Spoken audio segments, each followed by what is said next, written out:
Floriane, Oui. on sait tout grâce à toi sur le métier de comédien ou de comédienne. Voici le journal d'une comédienne. Oui, absolument. Et aujourd'hui, je viens vous parler des lectures. Alors, une lecture, qu'est-ce que c'est ? Oui, je sais ce que vous dites. Bah, comme son nom l'indique, connasse, une lecture, c'est une lecture. Eh ben, justement pas, mon petit. Tu te doutes bien que si je décide de venir t'en parler ici, c'est que forcément, j'ai des choses à te dire. Alors déjà, pourquoi est-ce qu'on fait une lecture dans notre métier ? Bah pour avoir des thunes, du flouze, des pépettes. Ringarde toujours, de la maille, de l'oseille. Bon bref, en français dans le texte, un financement, un producteur, un directeur de théâtre, un tourneur. Ouh, y a quelqu'un ?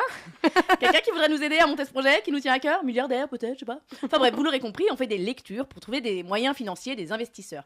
Mais une lecture, c'est tout. Sauf une lecture. Ah bah oui, lorsqu'on présente une lecture, on a déjà travaillé la lecture. Et c'est là toute la subtilité de la lecture. Toi, naïvement, tu pensais, bon, bah, ils vont lire une œuvre et puis nous, on va écouter et on va se faire chier. Si, arrête. Si tu pensais ça, je suis pas la seule à le dire. Bon, mais tais-toi, malheureux, c'est pas du tout ça qui va se passer. T'es bête. Évidemment, non, tu vas pas t'ennuyer en écoutant des comédiens découvrir un texte comme ça à l'oral, en essayant de déchiffrer des pages. Non, tu vas sûrement assister à un spectacle déjà un peu ficelé, mon petit bonhomme. Parce que oui, une lecture, ça se répète. Oh putain, les répètes. Les répètes n'ont même pas commencé qu'on est déjà en répète de la lecture. Tu vas donc revivre l'humiliation du collège, mais en étant adulte. Toi, tu vas débarquer avec ton texte mal plié dans ton sac, avec un vieux chewing-gum bien collé dessus, pendant que ta voisine, elle aura fait relier le sien chez Copicop, elle aura à peu près 7 stabilos, et toi, t'as même pas un stylo. Enfin bref, être cancre, apparemment, c'est à vie. Donc un petit conseil pour les lectures, te fais pas chier, mon bonhomme, à imprimer un texte, c'est fourni, c'est ton matériel de travail, finalement. Ah, tu préfères avoir un texte chez toi, un chez ton mec, un chez tes parents, un pour le métro. Ah oui, d'accord. Donc en fait, être premier de la classe, c'est aussi à vie, apparemment. Donc quand je dis qu'une lecture, ça se travaille et que ça se répète, je ne plaisante pas. Les metteurs en scène sont bien décidés à faire naître leur bébé et à le vendre et à trouver quelqu'un pour nous aider à le monter. Alors avec un peu de chance, l'auteur est mort. Bon. tu vas lire Lucrèce Borgia, c'est pas Victor Hugo qui va revenir te reprendre comme ça sur pourquoi du comment il a écrit ça. Ou alors, mon gars, fais-toi soigner. Bah, je te filerai l'adresse d'un bon psy, hors antenne. Oui, parce que nous, les comédiens, on a tous besoin d'être suivis. Pas par un psy, pas sur Instagram. Quoique, si on était suivis sur Insta, on aurait peut-être un petit producteur qui pourrait nous filer un petit coup de main. Attends, je vais poster une photo de mes seins. Je suis sûre que ça nous aidera à monter à Lucrèce Borgia. Aucun rapport. Bon, et avec un peu moins de chance, l'auteur sera vivant. Il sera donc de la partie. Et lui, il sait exactement pourquoi il a mis un « mais » au début de sa phrase. Et il saura aussi pourquoi c'est très grave de l'avoir oublié.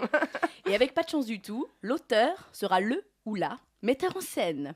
Et non seulement il saura pourquoi il a dit « mais » en début de phrase, mais il saura aussi comment le faire vivre, comment le faire résonner. Commence alors pour toi un long chemin de répétition, à noter à côté de chaque mot la façon dont tu dois le faire vivre.